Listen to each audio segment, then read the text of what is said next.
Labvakar. Dear colleagues, welcome back to the Riga Conference Future Leader Forum. We have our third and final panel for the day. It has been a very exciting day. I hope that you have all enjoyed the intellectually stimulating conversations that we have had. I would like to introduce the next three panelists. We have Roberta Haar from Maastricht University, who is a professor of foreign policy analysis and transatlantic relations. We have Tiina Karjalainen, who is a researcher at FIA, the Finnish Institute of International Affairs. And we have Owen McNamara, who is a PhD candidate at the Johan Schutte Institute of Political Studies. Roberta, the floor is yours. Thank you very much, Louis. Thank you very much for the Riga Conference for inviting me here. I hope that you can give me some signs of how long I have here, because I do have some notes. In fact, I do teach a course on American foreign policy at Maastricht University, and my students are right now taking their take-home final exam. So if anybody's watching, work on your exam. But I give a lecture on the Middle East in this course, and I start out by saying, I mean, it's a lecture that's entitled sort of between looking at America's values versus its interests. So that gives you some clues about what I want to say. There's some little bit tension in the Americans' role there in the Middle East. And I think that because of that, it's easy to take a cynical view of American behavior in the Middle East. And America really is an important player in the Middle East, I'd like to say, really starting in 1956. After the Suez crisis there and things that happened with the colonial ambitions of France and the United Kingdom. But it's really then, since 1956, where the U.S. becomes really a predominant power in the region. So there is this tension. And I think more recently you can say, even though there's this tension between, let's say, U.S. credibility and its legitimacy as a foreign policy player in the Middle East, I think that more recently constraints there have increased its legitimacy or the tensions that it is as a player there for a number of reasons. And the first one is because of America's own policies in the global war on terror. I think that also has created some doubt about, or created some tension there. Second reason is because of the larger geopolitical shifts taking place in the world, and in particular, the rise of China. And the third reason is because more recently, and also how the U.S. wages its global war on terror, is really this dependence on special forces and drones. And this has really also made it difficult for the U.S. But that's sort of my introduction. Now I want to say something about what are the U.S.'s main strategic interests in the region? If there's a tension between its interests and its values, what are those interests? And the first one is, and we're really looking at very much of a historical context here, we think about the way that the U.S. wanted to adhere to or achieve its global role on containment. So it was very much a part of that. So the Middle East and how the U.S. Conducted itself really had to do with its own global strategy. The second is that, in particular in the Middle East, the U.S. wanted a continual flow of reasonably priced oil. That's what it wanted in the Middle East. And the third thing that it wanted had to do with Israel and the importance of Israel. So those are the three things it had. To look at these three things, I want to look at a bit more, do a deep dive, and the U.S.'s particular relationship with two of its most important allies in the region, its Arab allies in the region, and that's Egypt and Saudi Arabia. But I also want to think also about how, and maybe looking at historically, these two are very important in the Cold War. For example, during the CIA's secret war in Afghanistan, so Afghanistan I'm sure will come back up in the lecture later, Egypt actually played a very important role in this. For example, it supplied Soviet-made arms to the CIA that then gave it to the Mujahideen. And the Saudis gave a lot of money, and they gave a lot of volunteers as well that fought there. And the reason why the Egyptians could supply weapons is that they had been, up to that time, a client of the Soviet Union. But then they became sort of, over time, an ally of the United States.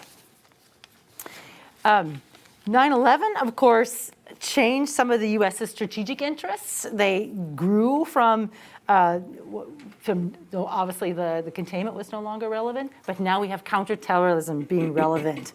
And then also we have, for the first time, really this values-based policy in the Middle East, and that is the promotion of democratic societies in the Middle East. So then you could see that you had more of an alignment between values then and interest after 9/11. But still, an emphasis on human security was very much when an emphasis on democracy was put in, the result was something like Hamas being elected in 2006 in the Palestinian territories, or Muslim Brotherhood rising to the fore. Then it seemed like democracy wasn't quite as interesting anymore. So the Bush administration, which promoted through the freedom agenda democracies, dropped it very quickly when democracy meant Hamas or meant radical fundamentalism. So I'm going a little bit fast through this sort of history part of it. Arab Spring also, of course, had a very important effect on the relationship that the U.S. had in the Middle East. The 2011 uprisings added a lot of new tension to the relationship, new dimensions to the American relationship that it had with its key allies again. On the one hand, the uprisings presented opportunities for continued promotion of American values and morals and democracy and things. The concept of human security moved beyond the idea of prevention to intervention. And you also have new international norms by that time with the responsibility to protect, of course, was from 2005. But on the other, so that's the one hand. But on the other hand, the Arab Spring undermines the traditional U.S. interests in the region. If you remember what they were, that had to do with Israel, it's counterterrorism after 9/11, and of course, ensuring that you have reasonably priced oil coming from the region. So the Arab Spring undermines those things, the interest that America has in the region.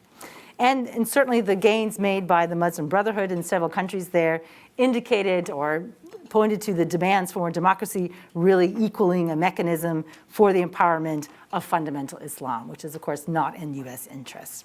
So we could say that these complications really made that the U.S. found it very difficult to fully seize and profit from the Arab Spring. So that's a difficult time for the Obama administration in particular. Now I want to, as I alluded to, I want to go a little bit deeper to America's relationship with two of its most important allies in the region, and that's Egypt and Saudi Arabia. In my lecture, I also go through the U.S.'s relationship to Israel, but I think I'm not going to do that. We don't have the time for that. But as far as Egypt, now the U.S. began developing its strategic relationship with Egypt in the 1970s for the first time. And it was really the first time they did this when the U.S. helped broker the peace agreement with Israel that Egypt has. Before that, as I said, Egypt was a client state of the Soviet Union. And Egypt was also a bit hostile to U.S. allies in the region. Before that, Saudi Arabia, as I mentioned, but also Jordan. But Egypt really became, over time, starting from the 1970s, America's largest Arab ally. And over time, it also invested close to $70 billion in military aid, mostly. It gave a lot of military aid to Egypt. But despite this, many of the regimes, especially the Hosni Mubarak regime, really practiced a policy of deflecting hostility against its own weak government onto the United States and onto Israel. So if we jump to the Obama administration and the Arab Spring time, Obama did play a major role in Hosni Mubarak's leaving office. But again, Obama was in a tricky situation when the Muslim Brotherhood won elections, because the Muslim Brotherhood is also the intellectual and theoretical roots of today's Arab Islamism and Arab Islamist extremism. So this means that the military coup in 2013 in Egypt was more in line with U.S. strategic interests, ironically. But despite that, after the military government of Abdel Fattah al-Sisi came to power, Obama imposed a 2-year ban on defense exports. So no more military aid, a defense export ban. In response to this ban, al-Sisi moved to reduce reliance on U.S. defense industry or defense equipment. So beginning in 2014, Egypt rapidly built up French-made defense capabilities, which also included a helicopter carrier. Maybe this helicopter carrier was supposed to go to Russia, but the United States stopped that. There seems to be a pattern here if you think about things.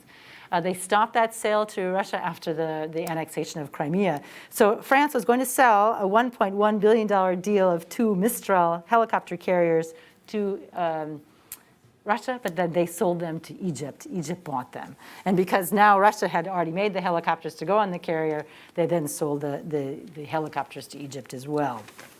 So I think, oh, seriously, it goes by fast. Then I wondered, what does this mean? What does this portend? And certainly, if you think about what military aid to Egypt was doing, it was really sort of buying some sort of leverage in the area.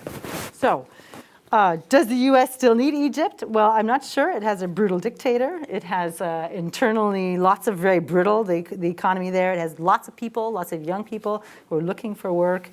And I think of most of the countries in the region, in the Gulf, most of the more important countries are not Arab at the moment. So of the countries that are Arab, there are 22 countries in the area, 5%, they represent 5% of the world population, so 400 million in the area, but they're 25% of the internally displaced people. So they have a lot of problems there. So they're externally very weak. Saudi Arabia, maybe you already know that Saudi Arabia is a recipient of very much military aid, or not aid, buying. They don't get it, they buy it. Under the Trump administration, as much as $64 billion worth of weapons was sold, and definitely the Saudis are 70% of the imports that Saudi Arabia gets is from the United States, so they're a big arms supplier. The U.S. has, over the years, had this idea of Arab exceptionalism or monarchical exceptionalism to sort of underplay the Saudis' own foreign policy, which was really exporting Wahhabi religion. But I also think this thing that I told you in the beginning about Saudi Arabia and the U.S. interest of reasonably priced oil, that doesn't matter so much anymore. The U.S. has its own sources of oil. In fact, I think 3 out of 4 barrels of oil that comes to the Middle East now go to mostly China and to the rest of it to South Korea and places. So that part of the bargain also is not there. Mohammed bin Salman has made it very difficult for the U.S. administration through his chopping up of some of his critics in Turkey, or some of the other things he's doing. And certainly, I think that MBS, Mohammed bin Salman, is very clear that he doesn't have the same kind of relationship with Biden as he did with Trump. And so I think MBS is switching tactics most recently. He did meet with people in Baghdad. He appears to be winding up the war in Yemen. He is also mending fences with Turkey and Qatar. So it could very well be, because I want to say that it seems very clear that the U.S. does want to exit the Middle East. Trump and Obama tried very hard to exit the Middle East and was not successful. Biden seems to be more successful at that, and maybe then MBS is very clear that that's happening and is trying to mend some fences or change his tactics within the Middle East. As far as America's place in the region, troop levels are very much lower than they used to be. Dramatic engagement in the region is much, much lower. Talk of freedom or democracy or morals in the region, these are very much have yielded to a much narrower focus of countering extremism and promoting stability. In the past, stability meant supporting friendly dictators or friendly authoritarian leaders there, and now there seems to be much more of an emphasis that we want to go to stability, back to stability, than it's sort of a default as in the past. And we really will see that America is much more focused on China. Dear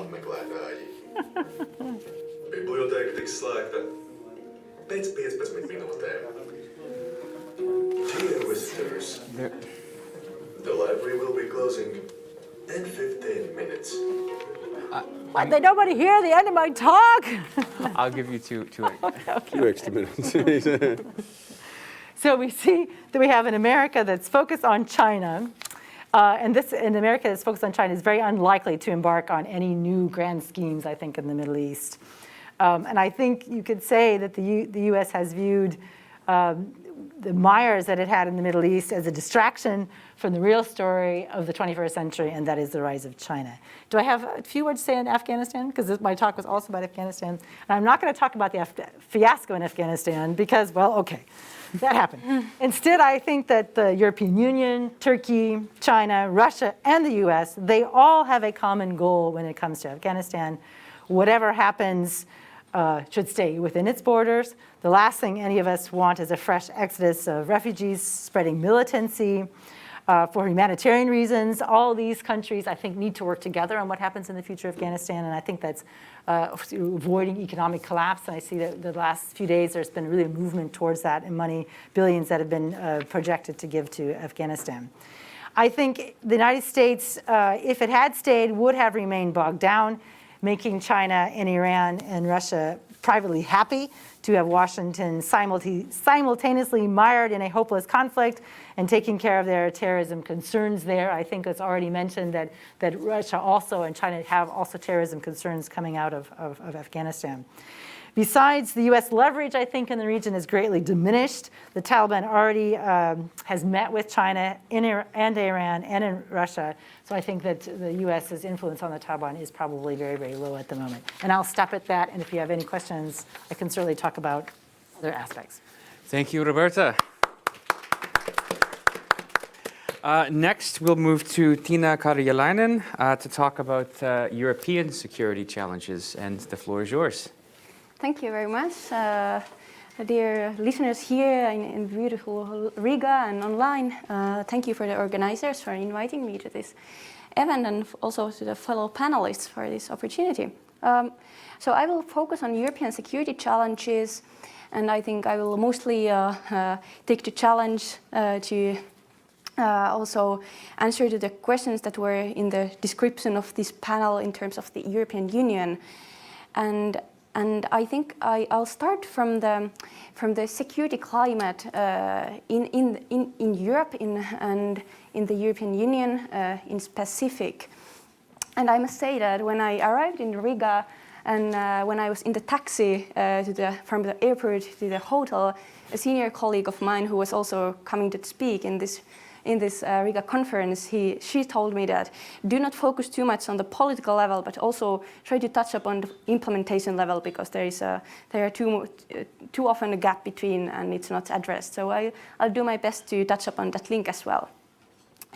So I will start with what is maybe most interesting in terms of this event is the increasingly positive atmosphere in Europe towards military cooperation and military engagement.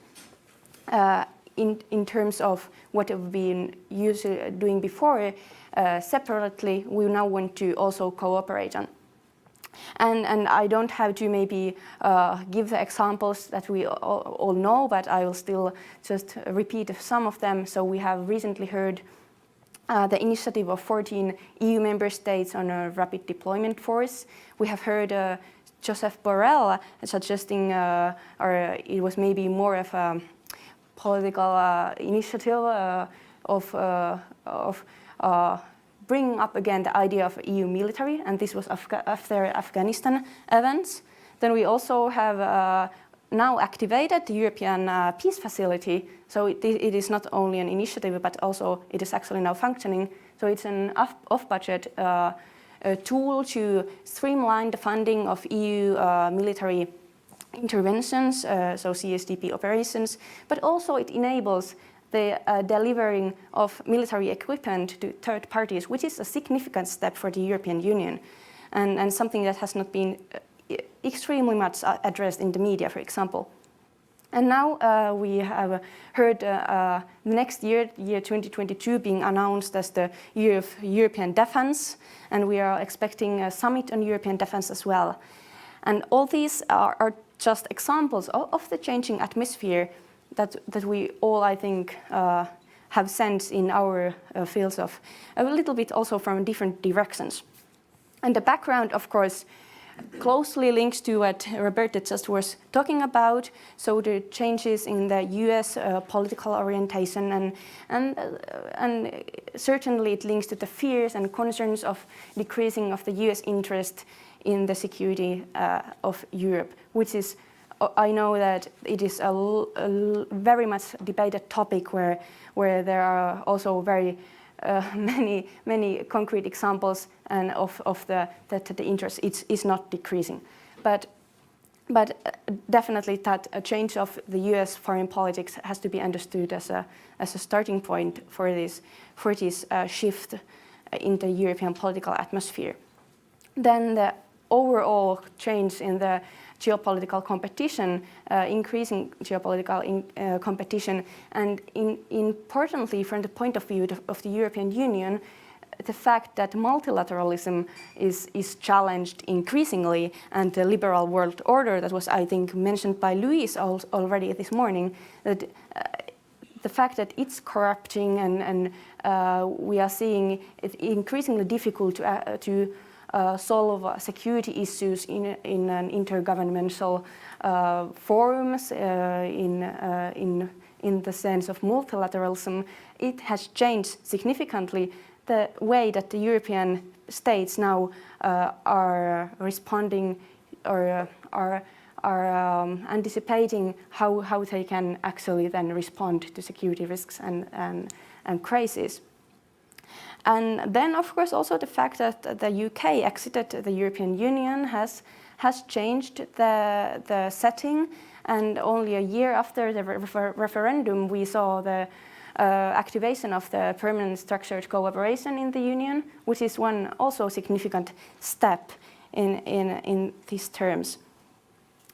And as a last, like an explaining factor, I want to bring up also the fact that how European Union security infrastructure has always developed. It has always been somehow a kind of a response to crises and conflicts in our neighborhood. And I want to bring us to the 1990s when we saw the first steps of that security infrastructure being built in Europe in terms of the European Union. And it was largely as a response to the events in Rwanda, in Western Balkans, and also it was a response to the failures of the United Nations in these conflicts. So, and this is a historical factor that I think we can now also reflect when we think how the events in Afghanistan will affect the European security and defense cooperation. A second trend in the European climate or landscape for security and defense that I want to highlight here today is a changing identity or self-perception of the European Union in terms of actorship in defense and security.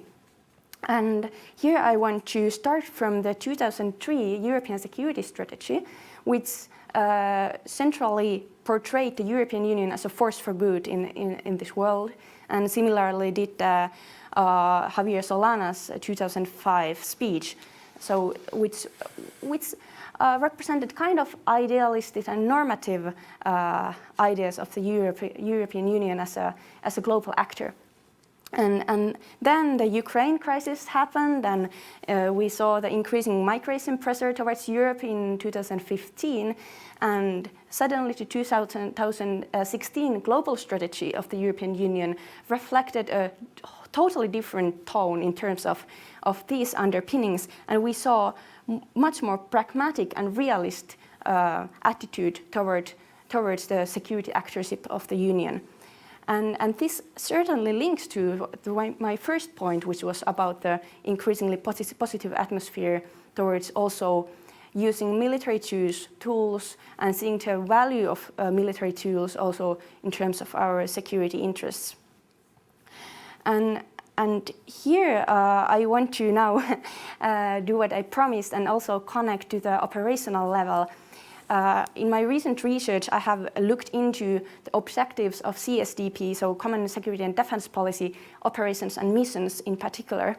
And in these objectives, I see that exactly on the rhetorical level, there is a significant change from idealistic thinking to realist thinking, from normative underpinnings and objectives towards more pragmatic goal setting. So, for example, the increasing emphasis on preventing migration through these operations. But in this research, where I interviewed quite a few staff of these operations and missions from a long time period, or it was mostly senior staff who had seen the first operations and missions and also the ones that are now operating, it seems to me that at the operational level, the change is not as significant. And this is also something that I think we should observe when thinking of the European Union and European security actorship, that some changes take place at the rhetorical level and others on the operational level. And why there is this detachment or gap in between, I could explain this, or it can be explained on one hand on the perspective that maybe these operations and missions did not fulfill the objectives that were first expressed. Maybe they did not bring about stability and peace outside of Europe, and then we ended up developing justifications that these operations and missions add to our internal security and bring about internal security benefits. On the other hand, I also heard a justification that it might be just that the European Union has only recently developed a capability of actually expressing such strategic orientation or strategic objectives such as advancing member states' security interests through these operations and missions, that the strategic thinking in the Union has developed. And here I'm now coming to my last point, which is that the European security thinking is currently, I think, quite significant things are happening. We have this strategic compass process, which aims at mapping the shared objectives and the ambition level inside the member states, and closely links to also mapping the role of the European Union in relation to NATO and what the relationship should be. And some have perceived these kind of processes, such as the strategic compass, more as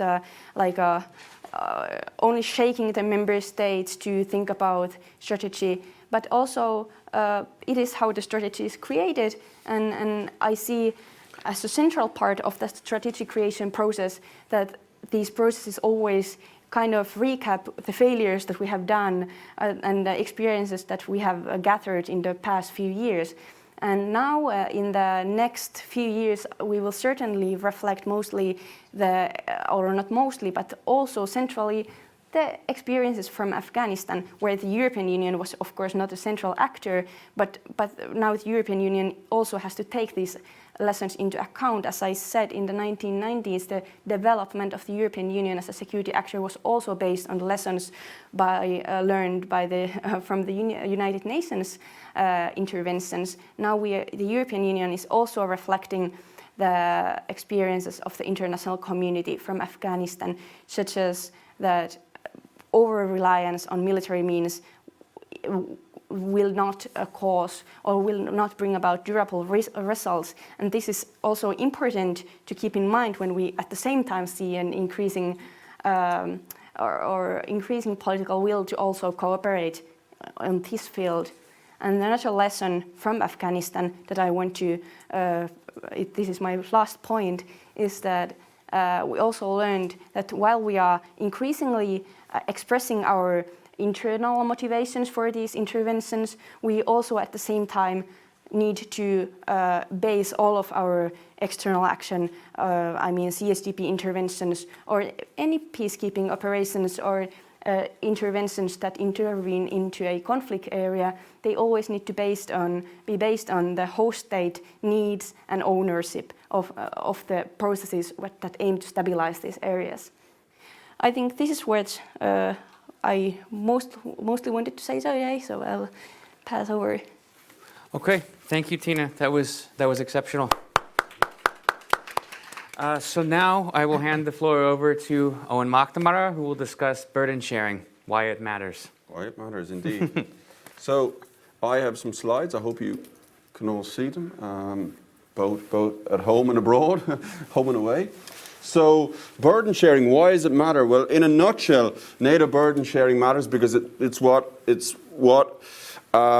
makes NATO tick. It's the distribution of roles, and it is the distribution of tasks. And nothing gets done in NATO as a collective alliance without burden sharing. But this doesn't mean it's not politically controversial. It has been extremely politically controversial throughout NATO's history. What I'll try and get through to you today is that the dynamics, the shape of burden sharing has actually transformed. We've really had three eras: a Cold War era, a post-Cold War expeditionary era, and now an era with the enhanced forward presence.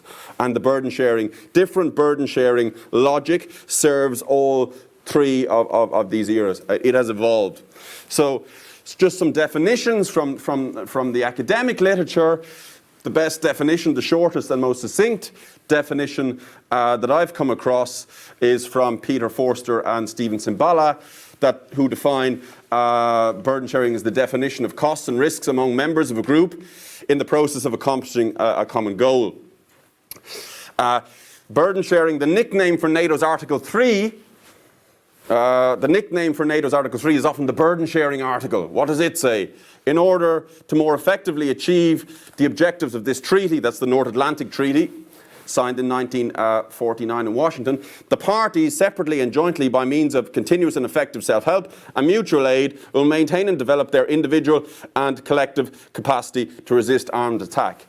That's NATO's way of enshrining burden sharing in its framework legal document, its main legal document.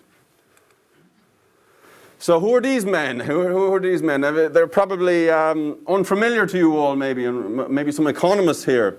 So the man on the left, as I look at him, maybe he's on the right to some of you somewhere watching this. The man in the beige blazer is Moncur Olson, the American economist. And the man in the dark blazer is Harlan Cleveland. Two very different individuals in terms of their the walk of life, that both men are now no longer with us, but different. They fulfilled different roles in life, but they can shed lots of light on NATO burden sharing, and they have. So Olson, his famous theory of public goods and alliances, written with Richard Zeckhauser during the 1950s, it frames a lot of our language. The term free riders was first pronounced in Olson's book. The term public goods, first pronounced in Olson. It shapes a lot of the vocabulary in NATO burden sharing still to this day. They theorized that in large organizations, no matter the organizations, state organizations, social organizations, international organizations like NATO and the EU are prone to a systemic tendency that sees exploitation of the great by the small. They believe that the larger powers have a bigger responsibility to maintain these organizations, and therefore they do more. And it allows smaller allies and members to free ride on the heavy lifting done by the others. That was Olson's theory. Might not be true in this day and age. We'll get to that later in the presentation. Harlan Cleveland, of course, has given another great definition of NATO that I'm very fond of myself. He simply described NATO as the US permanent representative to NATO in 1970. Cleveland was a diplomat. He wasn't an academic. He described NATO as an organized controversy about who is going to do how much. That was NATO to him. We've heard, what is NATO? It's a question that's still asked. That was Cleveland's answer in 1970, which kind of framed some of the contention that surrounds NATO burden sharing back then, and it still resonates today. So, who said there was no Irish members of NATO ever? But of course, we've had dynamics in the past that still seem to repeat today. More of that in a minute. But when we moved from the 1950s under Eisenhower, President Eisenhower, massive retaliation to flexible response under Kennedy. Flexible response was primarily about deterring Russia in a credible and adjustable way. That's hence the name, flexible response. It was mostly about deterrence. Externally, deterring the Soviet Union, deterring the Warsaw Pact. However, it did have burden-sharing repercussions, as it kept US allies guessing. What might the US respond? No longer massive retaliation. Could be strategic, tactical nuclear weapons, a combination of both, or there could be conventional capabilities into the mix, conventional measures in response. This kept allies guessing, and it got them also thinking a lot more about their own capabilities. It got them thinking about their own capabilities and how they needed to improve these. So what might we have seen when Kennedy and McNamara brought in flexible response for NATO as NATO's doctrine in the 1960s? What we got was a rise in European defence spending, because allies were unsure. The United States was keeping them guessing, keep them on tenterhooks a little bit. You know, complacency is not a good thing. Completely different context, I'll argue, but there is shades of this man in all of it. There are shades of this man in all of it. What have we seen? Flexible response was a change, a big change, maybe not quite a shock, something on the edge of a shock. Trump administered a shock to NATO. What have we seen with NATO defence spending in terms of burden sharing in the last 5 years? We have seen an increase, and we have seen an increase in this country particularly, and in Lithuania. They were down around 1% 7 years ago of money spent on defence financing. Now they're soaring towards 2% because they realise they've been kept on tenterhooks by Trump's shock. So the United States has this tendency in different contexts. We can talk about flexible response. Flexible response was a more gentle way of administering the shock to Trump's more unpredictable, more populist way of dealing with the NATO allies. So these patterns tend to repeat. It will be interesting to see under the Biden administration, and whoever succeeds Biden, will it follow the trend of the 1970s and 1980s, where the Europeans get a bit complacent again and the defence spending goes down? Is it temporary, or is it durable over the future? I think at this point, for NATO to stay relevant, to remain effective, it needs to be durable. Defence investment is crucial, but not the be-all and the end-all. Because during the 1990s, we had the expeditionary era. This is not the Belgrade, the airstrikes conducted against Milosevic. This is just after it's NATO troops welcomed in as part of the UN-mandated Kosovo force, KFOR, highlights the expeditionary era, where NATO went out of area operations is another term for expeditionary operations. Obviously, the big one we're talking about now was ISAF, the International Security Assistance Force, which was under NATO's command from August 2003 until 2014. Then we had Operation Resolute Support, but I don't have too much time to get into that. So we moved from burden sharing to risk sharing. It was less about defence spending, the input side, what creates defence essentially, to the output side. The forces, doesn't really matter what you're spending on your forces, as long as they're effective in different stabilization tasks that took place in expeditionary contexts, in the Balkans, in Afghanistan, in Bosnia, in Kosovo, in Afghanistan.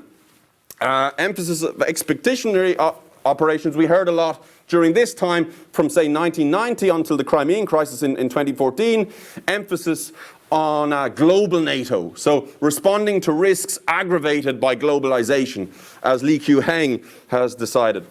But this, of course, when we think of Afghanistan, all sorts of tasks required: humanitarian aid, combat missions, peacekeeping missions. Some parts of Afghanistan, like the north, very stable, not too much risk involved there. But in the south, which that whole operation hinged on, tellingly, lots of deaths, lots of combat, fighting the Taliban at door to door at close quarters. So this created issues. Some states in Afghanistan like to just peacekeep in the north. None of their soldiers died, not many casualties. Provide humanitarian aid. That led to the Allies doing the fighting. You know, the catchphrase for that was, "They buy, we die." So a two-tiered alliance in this sense, a bit controversial. The Americans, there's a good article on this by James Sperling and Mark Webber called NATO from Kosovo to Kabul, and in one of their footnotes, they have some of the American disenchantment or despondency, ISAF, alternative acronyms, I suck at fighting. I saw Americans fight, which was, stuff that went around the US military at the time, considering this unequal distribution of the most important burden-sharing tasks. Afghanistan mission still went ahead, it still ticked over, but it also created political rifts, political ruptures within the alliance at the time. It was a rocky road. Of course, it's not just the United States and the Europeans. Some European allies, particularly smaller ones, distinguished themselves. Estonia, Latvia and Lithuania did quite well considering their resources and their size within the alliance. Other European powers, Germany, naming and shaming, Germany, France, Poland to an extent, could have done better considering their size and resources within the alliance. They shirked a lot of responsibility. A lot of caveats were imposed on, limiting battlefield exposure, which created, there's allies that fight to secure Afghanistan. You ship fatalities, unfortunately, and there's allies who stay away from the fighting, and caveats and who can fight where and when. It creates a lot of operational difficulties, and this kind of hamstrung the ISAF mission throughout more than a decade. So now we're back to basics. And it's about mobility. It's about burden sharing again, but it's about mobility. Who can contribute to scaling up the enhanced forward presence if we need it? We already have the enhanced forward presence here, the battalions in the Baltic states and in Poland. But what if the security situation deteriorates? There's a mobilization gap. You have to move 30, 40, maybe slightly more troops west into the east. And that has to be credible for Russia to be credibly deterred. So there is a mobilization gap that has been discussed, and this needs to be closed. These troops need to be moved quickly because they're not on site. We don't have in-site deterrence at this moment in time. Lieutenant General Ben Hodges, who was recently retired, he was the commander of US Army Europe. He speaks on this so brilliantly. One thing we need to do in Europe is spend dual-use civilian infrastructure that can be used for military purposes. So railways, roads, bridges, supply chains, all these things that serve a civilian purpose, make our societies better, but can also serve the enhanced forward presence if required, to kind of keep that fluency west to east should this be required. This, of course, brings the EU in. It primarily rests with the allies, the member states themselves. It's remember that Article 3? It's primarily the member state or the allies' individual responsibility, but we also have the EU. And this brings in, it's a form of EU financing for NATO capabilities, essentially. That also, it's a kind of a whole of government approach. It's a comprehensive approach back home in Europe. Civilian capabilities, but can ease the fluency west to east. A move towards a military Schengen. We've had NATO exercises in the east, places like Bulgaria, that, I've heard German generals talk about weeks and weeks waiting for their military units to return because they're stuck at the border doing paperwork. We need a military Schengen to rather than, have military resources used up on that, we need to get in and out for exercises, fluency, quicker, less red tape. So a military Schengen, something Ben Hodges has spoken about. My last point, of course, I talk about the kind of, the concrete and the heavy metal of the railroad, of the road that can passage tanks. But there's also political risks. Some of these have dissipated. For instance, we had a big NATO operation, Operation Dragoon Ride, where military hardware and troops were moved from Germany through the Czech Republic, Poland, into the Baltic states in 2015. And one of the big worries leading up to that was, would these tanks being passaged through the Czech, would they be booed? Would they be treated with hostility by local people? Local people who might be also operating, or local people who might be exposed to Russian info ops, telling them how bad and nasty and how aggressive NATO is. That was actually a worry. That didn't happen. In fact, the Operation Dragoon Ride convoys were actually welcomed through many Czech and Polish villages and onto the Baltic states, which makes these allies less fearful about doing something like that again and keep doing it. That would build up situational awareness. So that's a form of burden sharing. Supply chains, this is my last point. The supply chains for the enhanced forward presence. One is over land. Louis Simon has written a very good article about this in Parameters. It's a US military journal. One supply chain, main supply chain, is over land that links the Baltic states with mainland Europe. Another is amphibious, through land and through water, through the Baltic Sea. Both of them flow between Germany and Poland. So therefore, it is crucial that Germany and Poland keep cooperating on this, keep maintaining these supply chains, that there's no blockages, that there's no hitches, that there's no glitches, and they keep improving that. And at a political level, that's very, very important. You know, if cooperation breaks down, or if there's tension on the political level, supply chains will suffer, and if supply chains will suffer, the type of deterrence that we are implementing with the enhanced forward presence, or that NATO is implementing with that enhanced forward presence, won't be as effective as it otherwise could be. So the political risks, as well as the infrastructural risks, are there. So 3 years of NATO burden sharing. I hope I got that across, and thank you very much. Thank you, Owen. So I would like to now open the floor to the future leaders and our audience members, both in person and online. We'll do the same thing as previously. First 3 questions, answer, and then if we have time, the next 3 questions. Okay, Crystal, Dylan, and Donatas. Thank you. So I'm Crystal, University of Tartu. So I actually have a rather maybe hypothetical question to all of you. So as the US is exiting Middle East, at least it's trying to, and in case of succeeding in it, of course, do you think that the European Union may become more involved in those conflict zones to protect itself? And of course, like what may be the hypothetical or potential issues with the European Union getting more involved, and what may be other scenarios with the US exiting the area? Thank you.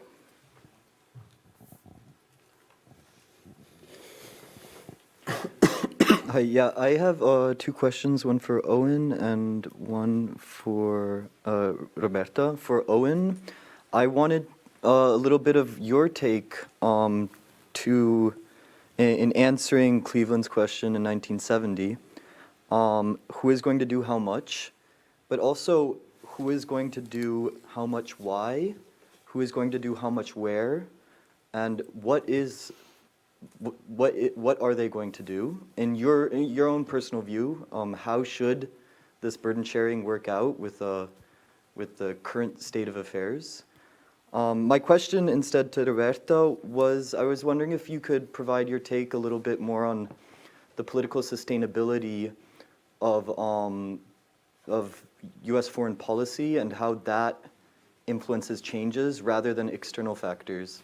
You spoke a lot about what's going on in the world, but I think that the financial crisis in 2008 also forced the U.S. to reconsider how it dedicates its resources around the world.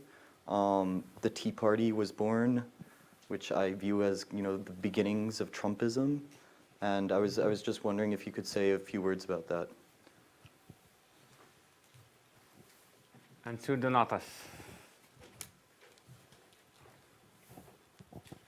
Hello, Donatas from the Baltic Institute of Advanced Technology here.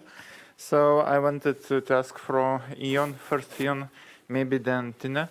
So from your presentation, I got impression that during Trump, let's say Trump administration, and maybe now during Biden's AUKUS controversy, let's say, some of a tension between US and European allies, it is actually useful because Europe needs to do more for its defense, and maybe moderated tension could be useful for Europe doing more in the long term. So what do you think about that? And my second question, maybe to you, maybe to Tina, how much of EU autonomy is actually possible in defense terms? Panelists. So I'll go, okay. There was a question from Crystal, of course. So the EU cannot protect itself. That's an interesting one. It needs NATO. NATO is the ring of steel, and we could do with the US.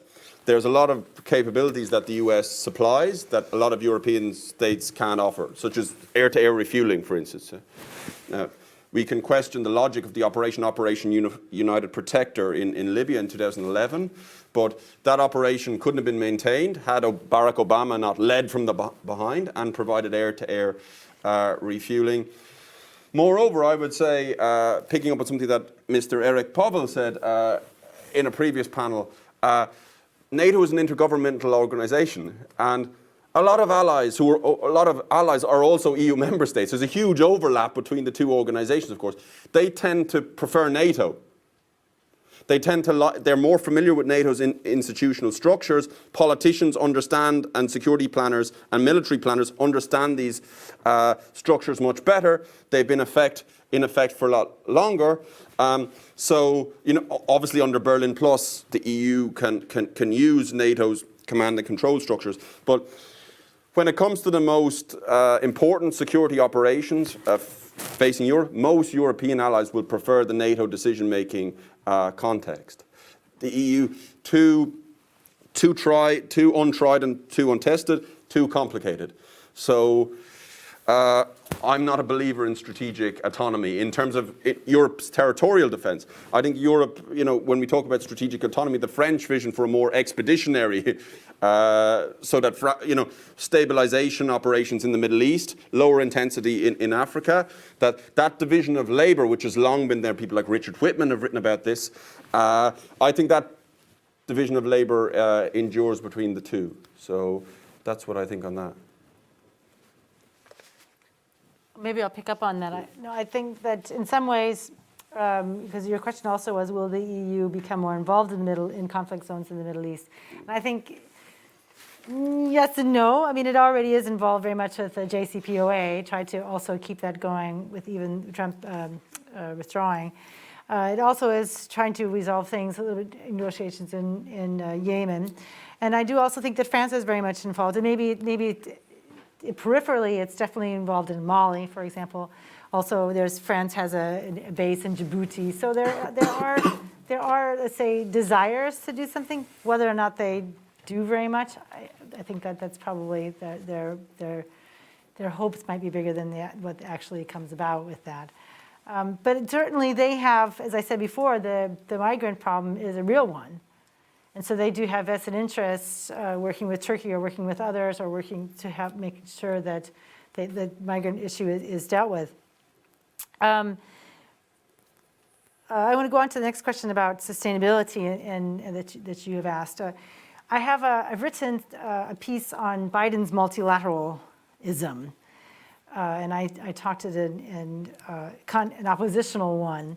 But the part that I also talked about that maybe Biden has definitely said that his rhetoric was, we're back, right? That was the we're back, our allies. He certainly said that in Munich. He said that in June when he was here and also in Europe, that we're back. And many people of his administration have also said that. Now you can look at his behavior and say whether that's true or not. But in the article that I wrote, it'll come out in Atlantic Perspective, which is a publication that's put out by the Atlantic Commission in The Hague. My argument was that he has a lot of hindrances at the domestic level, because that's what you're asking. At the domestic level, there are things that are maybe influencing American foreign policy more than is true. And I think that is very true. And I think that, in fact, Biden ran for president and succeeded in beating Trump on a domestic agenda. And he wants to see that domestic agenda through. And that's what's happening right now in Congress with these two big bills on infrastructure. And plus, that domestic agenda also says something about for the middle class, right? He wants to have a foreign policy for the middle class. And I think that's definitely saying, I'm going to design my foreign policy from a domestic point of view. So I think that's very true. So all those things are going on. But also, there is very much, and it's also part of Trump, that an anti-trade and anti-globalization. The first thing that Trump did when he was in the first full day of office was leave the Trans-Pacific Pact. So anti-globalization is definitely there and influencing what America does in the future. I think also the Build Back Better, the B3, that's also very much about what Biden wants to accomplish, and that's also driving what he wants to do.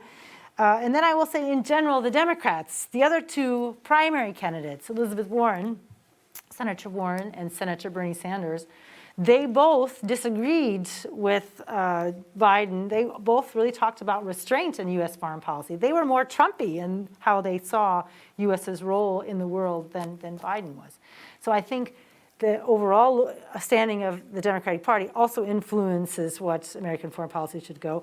And the strategists, the younger, new strategists within the Democratic Party are also advocating for restraint. So there's a lot of things going on that say that America should maybe be more what Trump was doing, sort of isolationist or neo-isolationist. I think those are definite parts of what's going on in America proper, and definitely will influence the willingness to have a much more active interventionist foreign policy in the Middle East or anywhere else, except of course when you talk about China. There it seems that there's a agreement between the Republicans and the Democrats that there should be, that Biden has overtaken Trump's very aggressive stance towards China, and even doubled down on that, and I think it has gone further with it.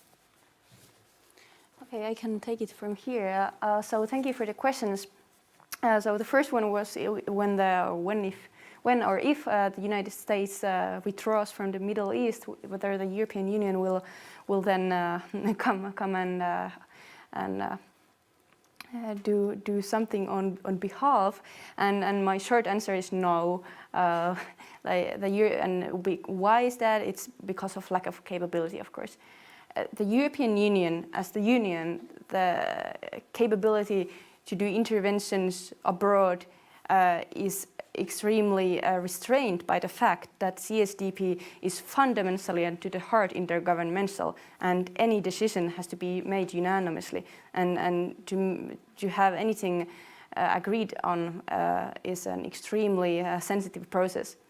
Of course, the fact that the member states also act in parallel to the union then changes the situation a bit. We also have now seen the Takuba forest in the Sahel region, where the member states, many of the EU member states and European states are acting outside of the EU framework, where decisions are easier to make.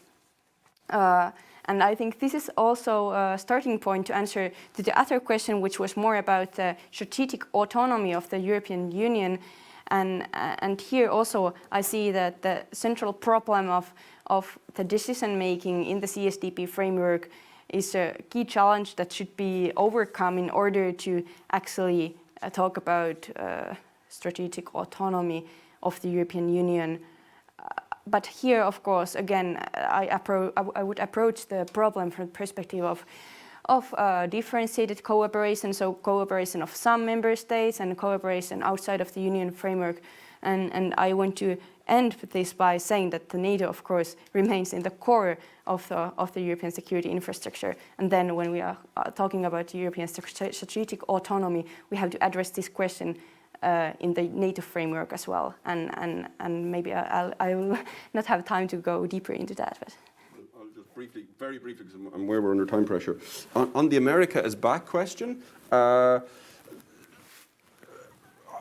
Biden is not as back as we thought, I think, and particularly, I think he is, compared to the Obama-Biden era, one thing that hasn't really been picked up on is the democratic backsliding in Central and Eastern Europe, particularly Hungary, which has got a bit of a kicking at this conference at times so far, and Poland.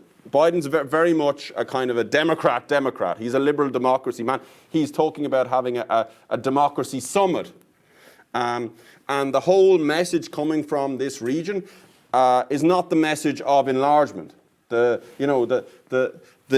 strong zeal of recent converts, that the transatlantic bond being held up by democracy, and the Central and Eastern Europeans know what it's like because they suffered under repression. You know, that was the language of the Vilnius 10. Do any of you remember the Vilnius 10?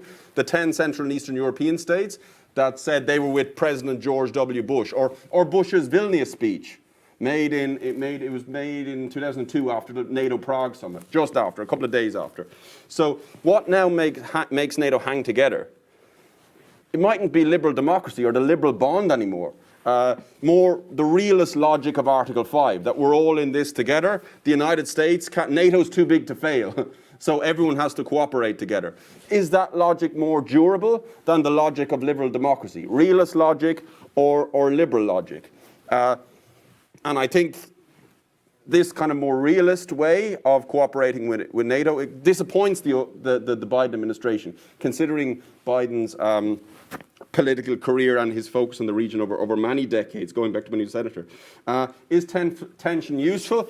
It's a bit like stress in life. If you're not under stress, some stress, you're not having a good life, but too much is too much. So yeah, tension and stress are good up until an extent.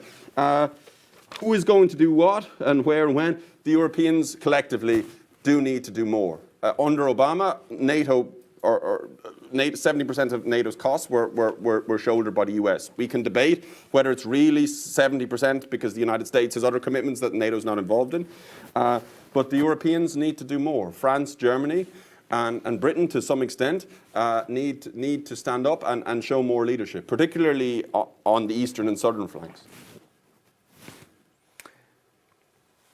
Well then, more questions from the audience. Please do. Okay, Eric, Vilma, and Anna. There was one online too, I think. Okay. Yes, Everson was online. Everson, why don't you go forth, okay? Because they haven't asked questions yet in any of the panels, so I'd like to give them a chance, and then you can go forth, okay? Oh, surely, I will do it later. Thanks very much.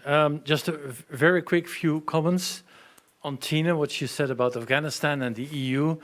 Of course, it's the EU member states who are also in Afghanistan, not just the EU as an institution. And also to remember that the EU ran a police training mission for many years, Certainly. which also with hindsight has not been the most successful, most enduring, just like, let's say, the NATO mission was ultimately.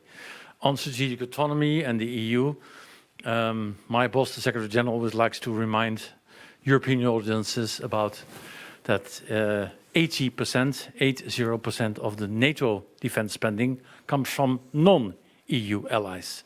So only 20% comes from EU member state after Brexit, of course. And that, of course, puts things into perspective in terms of the ambition of anything you would want to do in the EU framework on defense. A lot more money, at least, should be going. And I'm not even talking about, let's say, the lack of a joint strategic culture in the EU, and to say that CSDP, because it's unanimous, it will not work.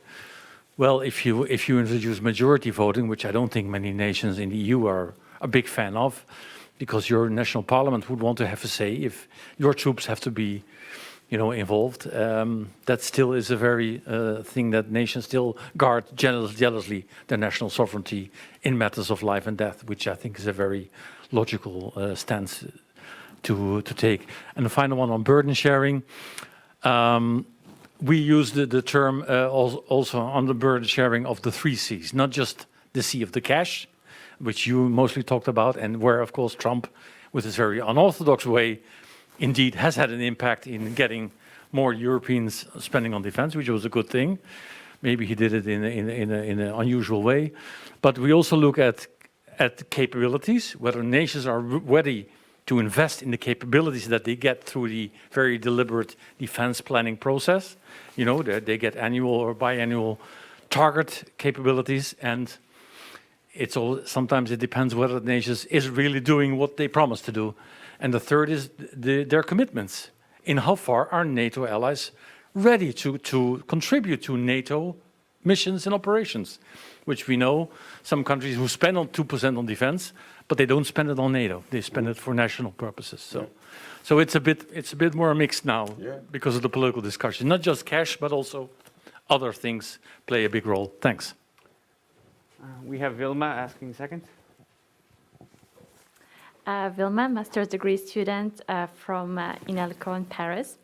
My question, how does the European Intervention Initiative is practically complementing NATO and PESCO, or or is it just an ambitious initiative from the French side?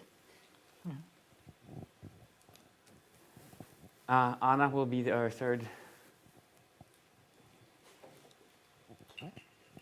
Hi, I'm Anna from Sciences Po Paris, and I was wondering, so we've spoken a lot about the kind of rhetorical shift towards strategic autonomy that's especially pushed by Macron. So I was wondering how Europe, or kind of from the American perspective, how Europe could position itself as a strategically relevant actor in a U.S. foreign policy that's increasingly shifting towards the Indo-Pacific, and with mainly France being the only country that has territories within the Indo-Pacific area. I was thus wondering how Europe could be a vital partner in that area, and whether you expect the strategic compass to kind of what envisionment of that role for Europe you expect to be in the strategic compass. I think we'll give the panelists a chance to respond and then move on to Iverson after. So, I can start this time. I think I'll start with the EUPOL Afghanistan now that it was mentioned.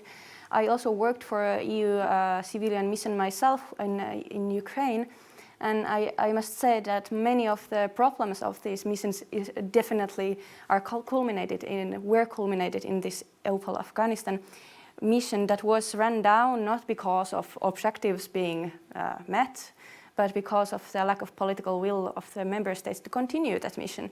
And so in paper, the mission actually achieved its objectives. The mandate was fulfilled, but obviously now that we look into Afghanistan, we know that we can see that how the strategic review of these missions operates is far from the reality what is actually being achieved. And I also want to raise the problem that what is now very concrete in terms of especially the civilian CSDP missions is that there's an increasing lack of interest by the member state side to actually invest in these missions, because they are typically launched based on one member state pushing for a mission in one geographic area, and then others agreeing to actually launch that mission because of hoping then reciprocal support for their missions. And in the end, we will not have enough staff, not enough experienced staff, and in these missions actually delivering what has been agreed in the CSDP format.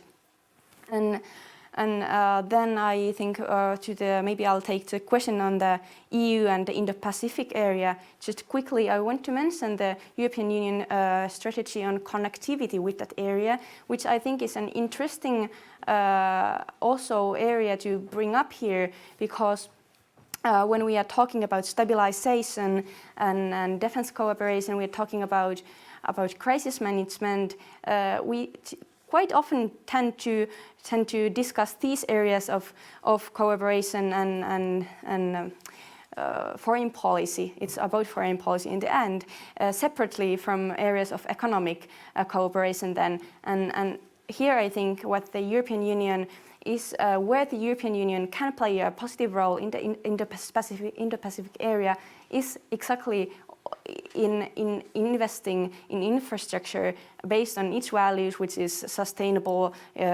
infrastructure investments and these kind of things, for example.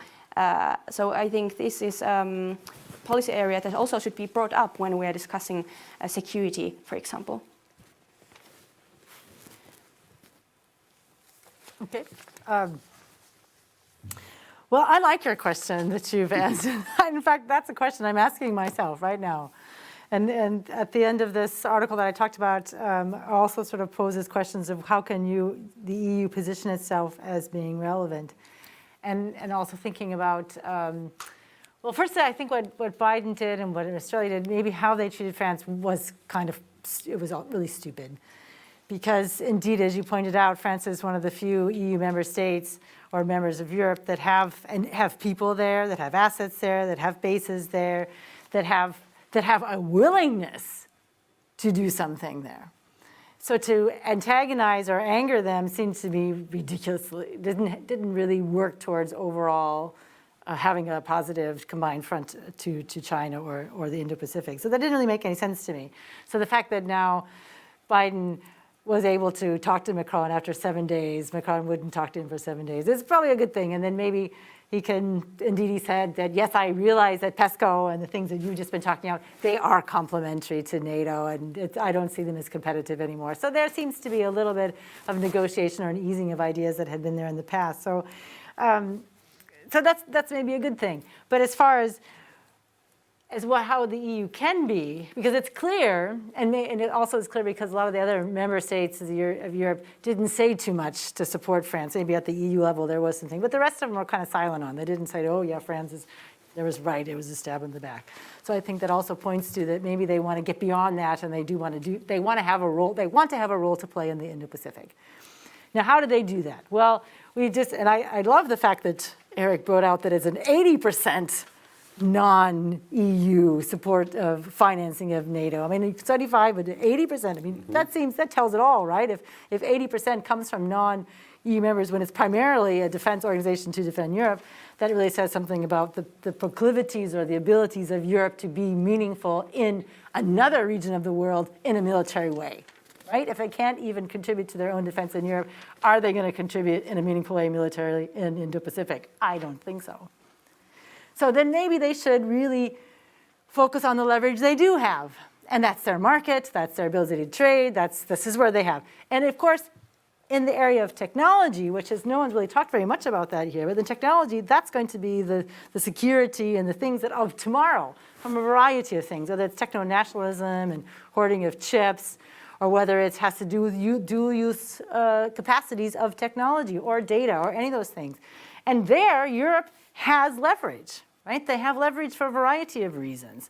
And they should use that leverage to try to force cooperation with China, or to build new norms and new institutions that are going to deal with technology and the security aspects of technology. There's where they have a role to play, and the leverage that they have. So I think that's where they could be a force multiplier. NATO likes that phrase as well. Be a force multiplier for America in dealing with the security aspects of technology. I'll talk on the European intervention initiative, even though I'm Irish, so I'm not in NATO. I'm more of an EU man, but I'm a NATO man. If you get the complicated logic of all that. But yeah. One of the things, I mean, I'm from Ireland as well, and Britain sometimes gets a lot of stick. Britain, I can say that. But it's also a very quietly constructive actor. I mean, we know this I live in the Baltic States. We know this in the Baltic States. Played a key role in a deputy role with the United States in building up the enhanced forward presence, particularly in the Baltic States. Britain really, leads the battalion in Estonia. British Paul Mill for the 3 Baltic states is based in Tallinn. They've always played a strong coordinating role in the Baltic states. With France, it's the same quiet role. France would not be able to undertake these missions in the Sahel were it not for the logistic military support Britain provides France. Very, very quietly. And we saw this in one of Macron's ideas. He had this idea for a European Security Council. Remember that? That would, after Brexit, would kind of bridge with Britain.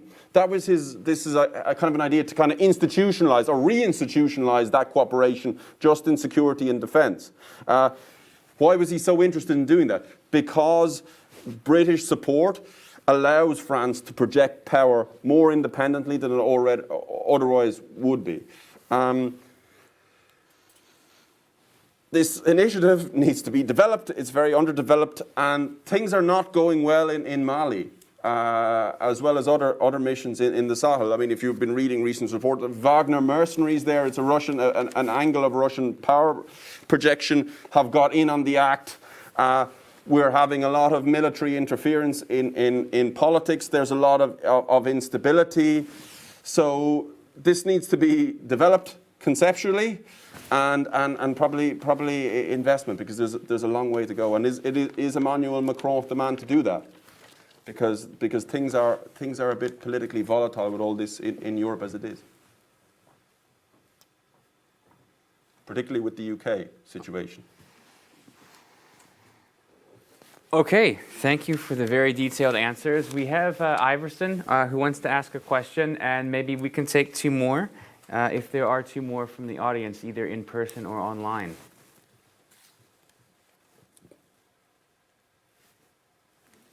Oh, hi, Iverson. Okay, well, then the floor is yours, Iverson. We know each other. Yeah, hello again. Columnist, Estonian newspaper, Postimees. So I've got a question addressing to Professor Ha. At the end of the presentation, you mentioned about the possibility of US-China cooperation if there's a scenario that, let's say, Afghanistan is going to collapse, right?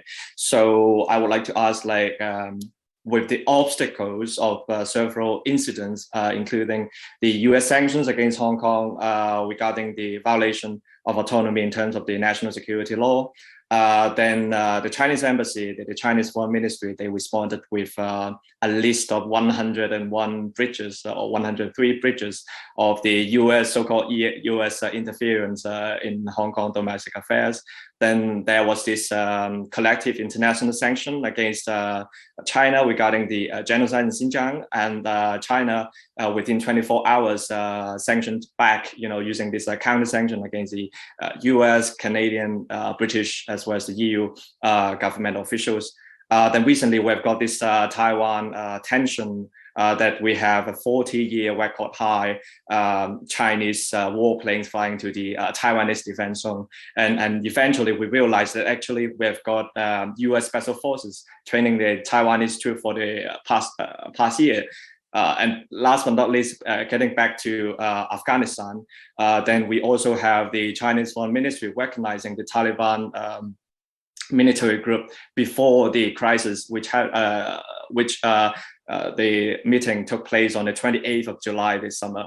So given all these obstacles and tensions, Professor Ha, under which conditions do you think that there's a possibility for the US and China to actually work together regarding the situation in Afghanistan? Thank you. Goal there, whether as far as cooperation, I think that is maybe they have, and Biden was very good. Recently they had a video conference, Xi Jinping and Biden did, at Biden's behest. And I think that there was this realization that you need to have, it was very hard to get any cooperation on any things they see in common, like most prominently climate change. And Afghanistan could be one of them. I mean, it's true that I think that China has maybe more with the sharing in the region, more to worry about what's going on in Afghanistan than the U.S. has in the short term. But it's very clear, you're right, when everything happened, China state media said, look, this is evidence of U.S. decline. Look, it's a failure of the hegemony is gone. So yes, of course, they tried to make a lot of political hay or a lot of propaganda out of the way the exit was the fiasco that took place. I think that they do have common interests. They do have common goals. Whether or not they do cooperate, now that's an entirely different issue. And I think you're right about Taiwan, and in fact, that was the question that I had asked Eric Povell about Taiwan, and what is NATO going to do about Taiwan if indeed this increased aggression that's taking place, if that would actually result in the airspace incursions becoming a little bit more serious, or whether or not there is some. I think in 2025, someone recently said in 2025 we can expect a ground invasion in Taiwan. So indeedly it's heightened in Taiwan, and I don't know. I don't see any good outcome at the moment.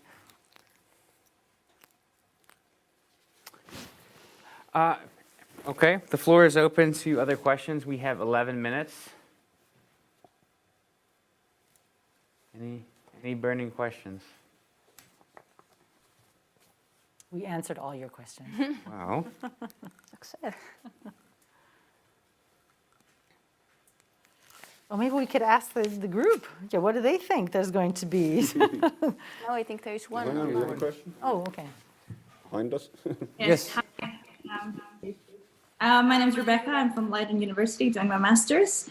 I just wanted to ask regarding the AUKUS countries. Do you think there's any lessons that NATO can learn from the deal? Or vice versa, are there any lessons that the AUKUS countries can learn from NATO in terms of security?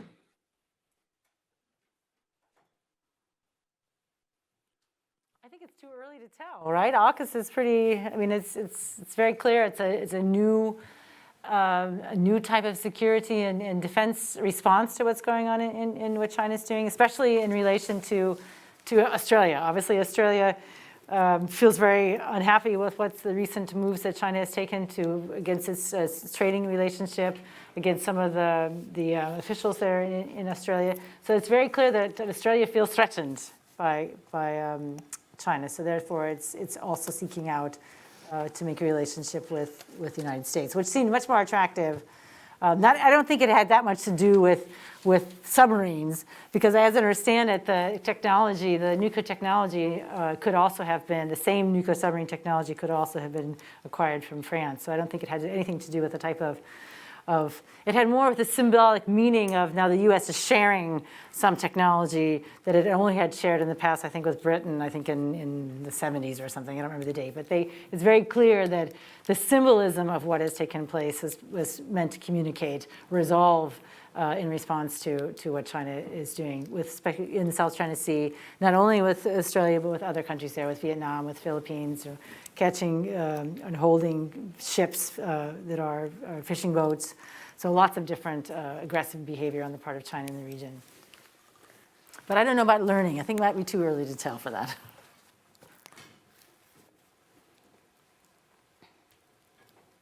Just the only thing I could probably add on that is it's a completely different form of alliance, and historically we've been through this. The Americans tried with the Southeast Asian Treaty Organization. That was neither Southeast Asian nor a treaty organization by the end. They tried this kind of blanket collective action alliance that worked very well in the North Atlantic area with NATO in Asia before, and it failed spectacularly. And has since worked through what's known as a kind of a hub and spoke alliance system that kind of bilaterally with Taiwan to some extent, with Japan, with South Korea, and now with the United Kingdom getting on board, trying to become, global Britain, trying to keep its great power status, because America is crucial for Great Britain's continued greatness in the world. It looks like another kind of US-style hub and spoke alliance again, and that, like NATO has been in Europe, NATO fits the bill in Europe. The hub and spoke system has been equally successful in East Asia. So if history is to be any guide, the AUKUS arrangement, history bodes well for it. The United States can manage these types of alliances, both collective like NATO and hub and spoke. That was a better answer to her question than mine. I'm not so sure. I hope so. Yours was pretty good too. I don't know about that. Eric has a comment, it looks like. I have a question. Okay. Actually, for once. I'd like to hear from the panel. What do you expect to come out of the EU strategic compass? Because I think also for us in NATO, we are working on the strategic concept, but that will only be done in June next year. And I understand the timeline for the strategic compass is December this year. So, and we've already mentioned the overlap of membership. We have 21 members in NATO who are also member of the other organization in Brussels. How do we ensure also coherence between the two? Because we can't have it that the strategic compass goes left and we go maybe straight on or maybe to the right. So, but what are your expectations of this discussion about the strategic compass? What will come out of it? I can start with this one. Firstly, to address the question whether the strategic compass could go to different direction with NATO, simultaneous processes. Here I would be quite realistic of saying that the strategic compass will be quite adaptive process in this sense, and the EU member states are. I perceive the process kind of first looking what is happening in the NATO and then adapting to that. in the sense of what will come out of the process, I think it's increasingly it's extremely interesting because quite many political simultaneous processes will affect to what is actually then implemented and how the strategic objectives that are agreed on how they will be interpreted. But I know that some are expecting for another global strategy out of the process. And I would see that as a quite of a success if we end up having another external action foreign policy document for the European Union, updating the 2016 strategy. Did you want to go next? Okay, I'll just muse a little bit about that, and I'll look at it.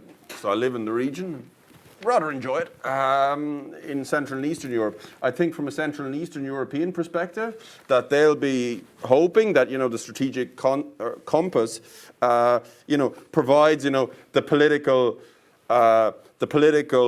concept or the political blueprint to ensure that we're pointing NATO and the EU are pointing in the same direction. And I believe there will be a lot of Central and Eastern European states overlap. There'll be a lot of diplomatic work behind the scenes to ensure that this is the case. Something that's big on the agenda here, that the EU does what it does well, and I mentioned this in my presentation, funding civilian infrastructure that can be used for military purposes. PESCO is quite a modest initiative in my opinion, but a lot of the PESCO projects do complement NATO's wider, larger security provision. So in this part of the region, they worry about duplication.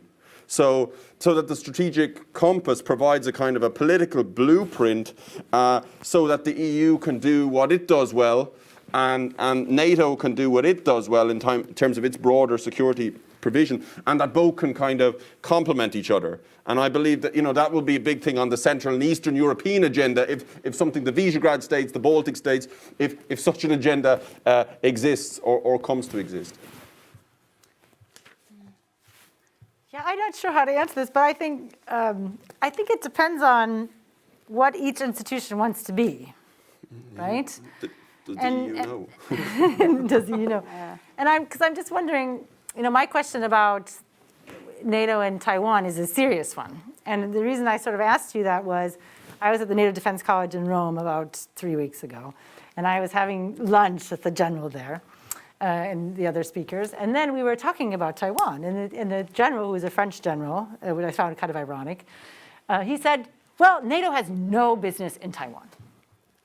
And I thought, that seems really, I hadn't really thought about it too far ahead of time, but I thought, well, that seems really odd. And then I said to him, but would you have ever said that NATO would have gone to Afghanistan?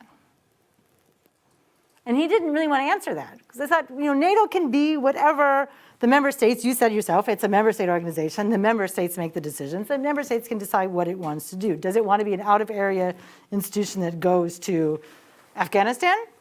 Yeah. Does it want to then be one that might go to protect Taiwan because the Americans want that? Maybe. I'm thinking that could possibly be. And then as far as the compass, what is it the EU wants to be? I think the EU recognizes that the Indo-Pacific is where it's at. And if they miss it, they're out of the game. They're out of the game. So will they have something in the compass that says something about the Indo-Pacific? Yeah. Will they be able to back it up? I don't know. History would say probably not. But they probably will want to, both institutions will want to have their policy that looks forward to be meaningful. I think that's the clear. Will they be similar? Maybe. They have the similar member states. Will that be influenced by the US? Yes. And that's all I'll say. It looks like we have about a minute and a half just under, so I would like to not end just yet and slightly abuse my power as a moderator and ask Roberta a question that I think is going to be quick with no easy answer, but maybe it has an easy answer, I don't know. The Qasem Soleimani strike in the Trump administration. Now that the U.S. on both sides has little stomach to engage with boots on the ground, do you think that there is a risk? I mean, this is kind of a hypothetical because we can't really predict which administrations will come next. But do you think that there is a risk that that will be seen as a precedent for an easy way to potentially score political points to say that whichever administration is protecting U.S. interests without starting another ground war? Or do you think that that was a very reckless decision that will likely not be replicated again? Very hypothetical, but I thought we could end with it. So this killing of the sending strikes and then killing this Iranian guy. Mm-hmm. Well, the U.S. has a history of, well, first of all, it really has invested in its military instrument as opposed to its diplomatic instrument. So the U.S. has a history of saying, okay, I think that I'll have this quick punch of my military instrument that will just get what I want. And if you're the president, it seems really attractive when you have these missiles that can bring about things. And I would say that Obama felt that same way when he went and got Osama bin Laden. Now, that probably had, if you think about the balance of what you're getting and what you're not getting, probably Obama thought that was a good thing. But the blowback from killing Osama bin Laden and not telling the Pakistanis about it and violating their sovereignty, I think is serious, because now who is closest to Pakistan today? Who is the only client, good ally that China has today? Pakistan. And maybe you could link that back to what happened with Osama bin Laden.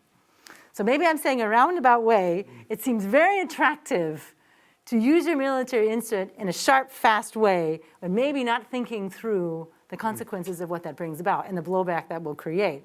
And you don't know, the Iranians have long memories, right? What are they going to do?